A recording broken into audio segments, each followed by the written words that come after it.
We hear James and John vying for the highest spots in the kingdom of heaven in today's gospel. And the selfish ambition is guaranteed to destroy any relationship. If people are just focused on their own glory, their own desires, whether it's a marriage and a family, or a team, or a school, or a country, and the church is no exception. The church wouldn't have survived if the apostles were fighting against each other, trying to figure out who's the greatest and who's going to get the highest spot in heaven. But the apostles learned from both what Christ taught them here in today's gospel and also the example of Christ on the cross. And as Jesus gave his life for the salvation of the world, the apostles learned that greatness is not measured by their own glory. They recognized that greatness is measured by their willingness to sacrifice for others, especially the least around them. And so we can apply that lesson to ourselves. It's when we lay down our lives for others that we find greatness and that we thrive, whether it's for our family members or for the church or for those around us.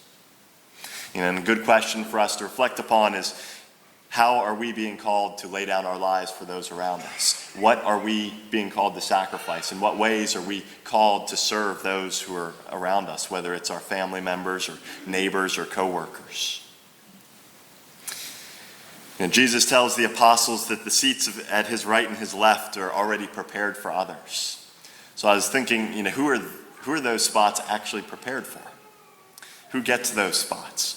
And I imagine the spot at his right hand is going to go to the Blessed Virgin Mary. Not because she was ambitious or because she was vying for that spot, but for the exact opposite reason, because she was the most selfless person, because she sacrificed more than anybody else, and she was more compassionate to those in need. Last week, about 60 of us were fortunate to take a pilgrimage to Our Lady of Good Help. And it's a shrine in Wisconsin, just north of Green Bay. And it's on the small list of approved apparitions. These are apparitions where the church has given their approval. And that list would include Fatima. It includes the apparition at Lourdes in France and Guadalupe in Mexico. But this shrine, it's the only approved apparition in the United States. And Mary originally appeared in 1859.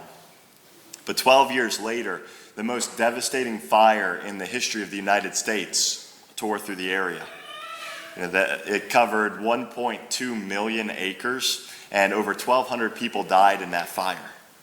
The flames, they said, were 200 feet tall, and the temperature got over 2,000 degrees, and it was so hot, and then instead of catching fire, trees would just explode as the fire got close to them. But in the midst of this terrible fire, there was a group of people that fled to the shrine of Our Lady of Good Help for refuge. They had nowhere else to go, so they went to the Marian shrine. And they were praying rosaries. They were doing processions across the property as this fire was raging. And they were doing it on their knees. And when the heat became so intense that they couldn't go any further, they'd turn directions and go a different direction and continue with the procession. But when all was said and done, the entire region was devastated. It was a wasteland, except the shrine of Our Lady of Good Help. It was untouched.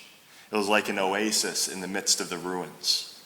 And the outside of the fence on the perimeter was blackened, but everybody within the property survived.